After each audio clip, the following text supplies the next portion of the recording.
In this video, we will see the definitions of focal point and focal length.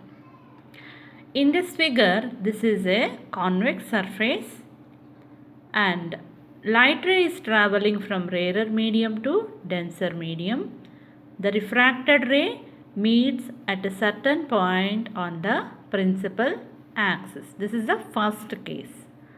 Coming to the second case, here the surface is convex. Light rays are traveling from denser medium to the rarer medium. Then the refracted ray is moving away from the principal axis. And if we draw the ray backward, means if we extend the ray backward, at some point it will intersect the principal axis, this point. This is the second case. Coming to the third case, here the surface is concave and light ray is traveling from denser medium to the rarer medium. The refracted ray meets at a certain point on the principal axis.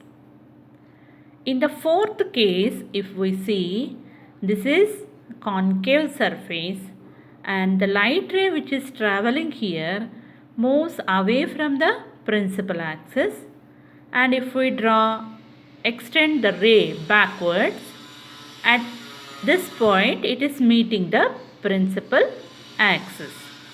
So at where the point it is meeting on the principal axis, we will define that point as a focal point.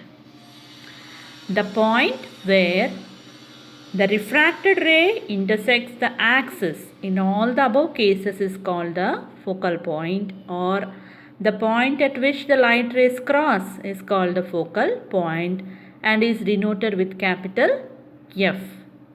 Next definition, focal length. The distance from the optical center of the lens to its focal point is called focal length. Now, if you see in this figure, this is the point, focal point, where the arrow I am showing. Next, this is the optical center. So, the distance between the optical center and the point where it is intersecting the principal axis, that is called focal point. The distance between these two is termed as focal length.